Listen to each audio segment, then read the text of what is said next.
ಏನು ಆಸೆ ಇಟ್ಕೊಂಡವ್ರಲ್ಲ ಅವರು, ಮುಖ್ಯಮಂತ್ರಿ ಆಗ್ಬೇಕಂತ ಭಾಳ ಆಸೆ ಇಟ್ಕೊಂಡಿದ್ದಾರೆ.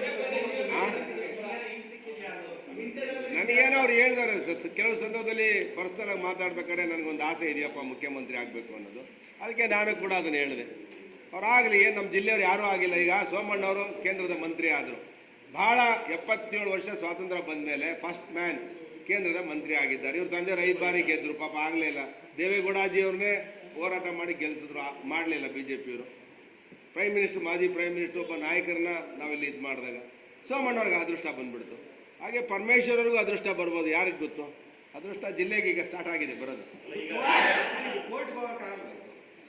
ಕೋರ್ಟ್ ಆಮೇಲೆ ಹೋರಾಟದ ಮುಂದೆ ಯಾವ ಕೋರ್ಟು? ಜನಾದೇಶ, ಜನತೆಯ ಕೋರ್ಟಲ್ಲಿ ಹೋರಾಟ ಮಾಡೋಣ.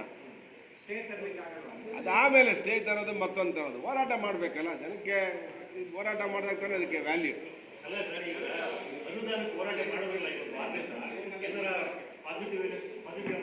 ಅನುದಾನ ಕೊಡ್ತೀವಿ ಅಂತ ರಾಜಾರೋಷವಾಗಿ 2 ಸಲ ನನಗೆ ಫೋನಲ್ಲಿ ಮಾತಾಡಿದ್ರು ಪರಮೇಶ್ ಸಾಹೇಬರು. ನೀವು ಮೈಯಾಗ ದೌಡಾಯಿಸ್ಬಿಟ್ರು ಸುರೇಶ್ ಗೌಡರು, ಏನೋ ಕಂಪ್ಲೇಂಟ್ ಕೊಟ್ಟ ಮೇಲೆ ಅಂತ. ನಾನು ನೇರವಾಗಿ ಹೇಳಿದೆ, ನಾನು 1 ಲಕ್ಷ ಕೊಡ್ತೀನಿ ಅಂತ ಹೇಳಿದ್ ನಿಜ, ಕಪ್ಪು ಕೊಟ್ಟಿದ್ದೆ ಆರಿಸಿದವ್ರಿಗೆ ಕಪ್ಪು ಬಾವುಟ ಅಂತ.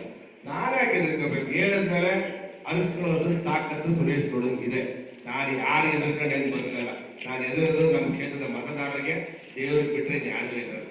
ಅದರಿಂದ ನಿಮಗೂ ಗೊತ್ತಿರಲಿ ಮೀಡಿಯಾದವರು, ಯಾರು ಸುರೇಶ್ ಗೌಡ ಎದುರ್ಕೊಂಡು ದೌಡಾಯಿಸ್ಬಿಟ್ಟ ಅಂತ ಹೇಳಿದ್ರೆ ಕೇಸು, ನಾನು ಹುಟ್ಟಾಗಿದ್ದ ಕೇಸ್ ಆಗ್ತಾನೆ ಬಂದಿದ್ದು. ನಾನು ರಾಜಕೀಯ ವಿದ್ಯಾರ್ಥಿ ನಾಯಕ ಆದಾಗಲಿಂದಲೂ ಕೂಡ ತೊಡೆ ತಟ್ಟಿ ಅನ್ಯಾಯದ ವಿರುದ್ಧ ಹೋರಾಟ ಮಾಡಿ ರಾಜಕೀಯ ಮಾಡ್ಕೊಂಡ್ಬಂದ್ರು. 16 ವರ್ಷಕ್ಕೆ ನಾನು ರಾಜಕೀಯ ಪ್ರಾರಂಭ ಆಗಿ ವಿದ್ಯಾರ್ಥಿ ನಾಯಕ ಆಗಿದ್ದಾನೆ. ಅವತ್ತೇ ಗೋವಾದಲ್ಲಿ ಕನ್ನಡದವ್ರಿಗೆ ಹೊಡೆದವ್ರೆ ಅಂತ ಅಂದಮೇಲೆ ಸ್ಟೂಡೆಂಟ್ ಹೆಸರೇ ಬಸ್ ಕಲ್ಲು ಹೊಡೆದು ಗೋವಾ ಬಸ್ಗೆ ಗಲಾಟೆ ಮಾಡಿ ಗೌರ್ಮೆಂಟ್ ಇಂಜಿನಿಯರ್ ಕಾಲೇಜ್ ಮಲ್ಲೇಶ್ವರಮಲ್ಲಿ ಅರೆಸ್ಟ್ ಆಗಿತ್ತು. 16 PUC ವಿದ್ಯಾರ್ಥಿ ನಾಯಕ ನಾನು. ಅದರಿಂದ ಎದುರದು, ಜಗ್ಗದು, ಬಗ್ಗದು ಸುರೇಶ್ ಗೌಡ ಜಾಯಮಾನನೇ ಇಲ್ಲ. ಅದನ್ನ ಹೋರಾಟ ಮಾಡ್ತೇವೆ. ಈ ಏನು ಇದು ನಮ್ಮ ಲಿಂಕ್ ಕ್ಯಾನಲ್ ಇದೆಯಲ್ಲ, ಅದು ನಿಲ್ಸೋವರೆಗೂ ಬಿಡಲ್ಲ. ನಮ್ಮ ರಕ್ತ ಕೊಡ್ತೀವಿ, ನೀರು ಮಾತ್ರ ಕೊಡಲ್ಲ. ಯಾಕಂದ್ರೆ ನಮ್ಮ ಹಕ್ಕು ಇದು. ನಮ್ಮ ಹಕ್ಕನ್ನು ಯಾರು ಬಂದು ರಾಜಕೀಯಕ್ಕೆ ತಗೊಂಡೋಗ್ಬಿಟ್ರೆ ನನಗೇನು ಮಾಗಡಿ ಕೊಡೋಕೆ ಏನು ವಿರೋಧ ಇಲ್ಲ, ಕೊಡೋದಕ್ಕೆ ಕೊಡೋಕ್ಕೂ ಏನು ವಿರೋಧ ಇಲ್ಲ. ಆದ್ರೆ ಯೋಜನೆನ ಸೈಂಟಿಫಿಕ್ ಆಗಿ ಮಾಡಿ ಇರೋದು ₹1 ರೂಪಾಯಿನ 10 ಜನಕ್ಕೆ ಹಂಚ್ಬೇಕು. ತಾಲೂಕಲ್ಲಿ 10 ಜನಕ್ಕೂ ಹಂಚ್ಬಿಟ್ಟಿದ್ದಾರೆ. ಇನ್ನು 10 ರೂಪಾಯಿ ಮುಗಿದೋಗಿದೆ. ₹1 ಇರುವಂತಂದ್ರೆ ಎಲ್ಲ ಹಂಚಾಗ್ಬಿಟ್ಟಿದೆ. ಇಲ್ಲ ಯಾವಾಗ ಕಿತ್ಕೊಂಡು ಅವ್ರು ಕೊಡ್ತೀವಿ ಅಂತ ಹೇಳಿದ್ರೆ, 11 ಕೊಡ್ತೀವಿ ಅಂತ ಹೇಳಿದ್ರೆ, ಅಯ್ಯೋ 4 TMC ಮೇಲೆ ಹೋಗಿದೆ. ಅದರಿಂದ ನಾವು ಈ ಸಂದರ್ಭದಲ್ಲಿ ನಮ್ಮ ಮೀಡಿಯಾ ಸ್ನೇಹಿತರಿಗೆ ವಿನಂತಿ ಮಾಡೋದಿಷ್ಟೇ, ಸುಮ್ಮನೆ ಕಾಟಾಚಾರಕ್ಕೆ ಬಂದು ಪ್ರೆಸ್ ಮೀಟ್ ಮಾಡ್ತೀರಾ, ತೊಡೆ ತಟ್ಟಿ ಇವತ್ತು ಸರ್ಕಾರಕ್ಕೆ ಹೇಳ್ತಾ ಇದ್ದೇವೆ, ಈ ಲಿಂಕ್ ನಾನು ವಾಪಸ್ ತಗೊಂಡಿಲ್ಲ ಅಂತ ಹೇಳಿದ್ರೆ ಕಾಂಗ್ರೆಸ್ನ ಸಿದ್ದರಾಮಯ್ಯನವರು ಅದಕ್ಕೆ ಚೇರ್ಮನ್ ಕಾವೇರಿ ನೀರಾವರಿ ನಿಗಮಕ್ಕೆ. ಇದು ಅನಾವಶ್ಯಕವಾಗಿ ತುಮಕೂರು ಜಿಲ್ಲೆಯಲ್ಲಿ ಲಾ ಅಂಡ್ ಆರ್ಡರ್ ಪ್ರಾಬ್ಲಮ್ ಆಗುತ್ತೆ.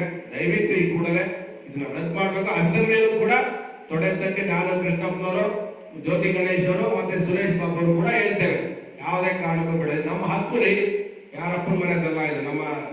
ನಮ್ಮ ಹಿಂದಿನ ನಾಯಕರುಗಳು ಜೈಲಿಗೆ ಹೋಗಿ ಹೋರಾಟ ಮಾಡಿ ಹೇಮಾವತಿ ನೀರನ್ನ ತಂದಿದ್ದಾರೆ. ನಮ್ಮ ಹಕ್ಕನ್ನ ಕಿತ್ಕೊಳ್ಳಕ್ಕೆ ಯಾರಿಗೂ ಬೇಡ. ನಮ್ಮ ಹಕ್ಕದು, ನಮ್ಮ ಶಾಶ್ವತವಾದ ಹಕ್ಕದು. ಎಲ್ಲರೂ ಇವತ್ತು ಒಂದೊಂದು ತಾಲೂಕು ಹೋಗ್ಬಿಟ್ಟು ನಮ್ಗೆ ನೀರಿಲ್ಲ, ನಾವೇ ನೋಡ್ಬೇಕು. ನಾವು ಭೂಮಿ ಕಳ್ಕೊಂಡಿದ್ದೇವೆ, ಎಲ್ಲ ಕಳ್ಕೊಂಡಿದ್ದೇವೆ, ಈ ನೀರು ಬಿಡಿಸಿದ್ದೇವೆ, ಹೋರಾಟ ಮಾಡಿದ್ದೇವೆ, ಜೈಲಿಗೆ ಹೋಗಿದ್ದೇವೆ. ಇವತ್ತು ಏಕಾಏಕಿ ನಿರ್ಧಾರಕ್ಕೆಲ್ಲ ನಾವೆಲ್ಲ ಜಗ್ಗದಿಲ್ಲ, ಬಗ್ಗದಿಲ್ಲ. ಕೊನೆಯದಾಗಿ ಹೇಳ್ತಿದ್ದೇವೆ, ಕಾಂಗ್ರೆಸ್ನ ನಮ್ಮ ಸಿದ್ದರಾಮಯ್ಯನವರಿಗೆ ಮತ್ತೆ ಶಿವಕುಮಾರ್ ಅವರಿಗೆ ಕೂಡಲೇ ತಗೊಳ್ಳಿ. ಅಧಿಕಾರ ಇದೆ ಅಂತೇಳಿ, ಪೊಲೀಸ್ ಇದೆ ಅಂತೇಳಿ ನೀವು ಬಗ್ಗಿಸ್ತೀವಿ ಅಂದ್ರೆ ನಿಮ್ ಕನಸು. ರೈತರಿದ್ರೆ ನಿಮ್ ಸರ್ಕಾರನೇ ಉಳಿಸ್ ಮನೆ ಕಡೆ ಕಳಿಸ್ತಾರೆ.